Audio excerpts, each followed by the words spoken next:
So this is the place where it happened? Yeah, this is it.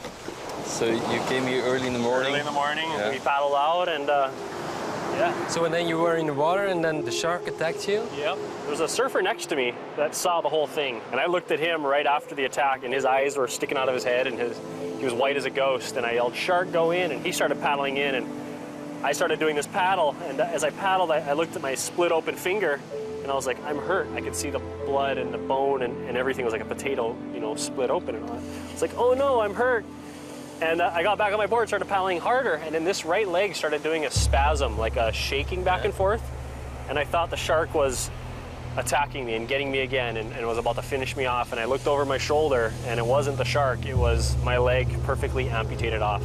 Like a surgeon could not have, you know, done a better job with a scalpel. It was perfectly serrated off, blood squirting out every time my heart beat.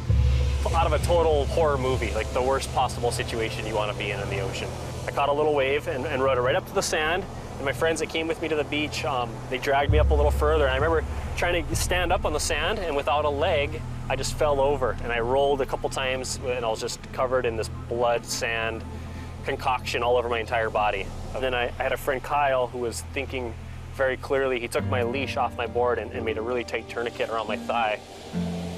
And then what he did was he and a couple other people, they came all around me and they started saying a prayer. And I remember them just praying for me to live and be okay. And they threw me in the bed of the truck and we went straight to the hospital, driving on the sand as fast as we could possibly, you know, go. And you still remember it? Yeah, I remember it like it was yesterday. Conscious? Yes, like it was yesterday. Wow, man. Yeah.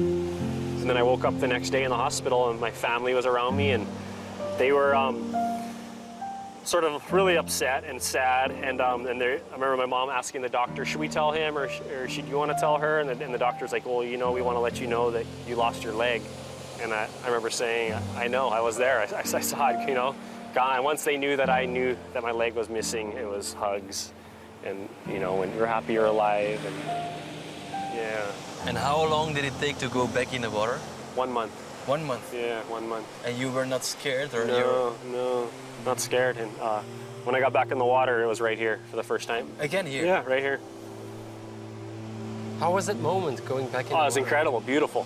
Feeling the water go over you and it feels like you're back at home. Yeah. Oh, it was a really beautiful feeling. Sounds like you guys are a bit timid of going in the water, but I say we jump in. It should be perfectly safe. Really? Yeah. Oké, man. Ja, joh, wat denkt je? Als je dat meemaakt? Ik zou nooit meer in het water gaan. Nee, ik denk dat ook niet. I would never go back in the water if it happened to me. Really. Yeah. I would be so scared.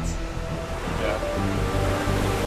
Bekijk nu onze volledige aflevering online en ontdek nog meer programma's. VTM, je beleeft het hier. Hier Hier en hier.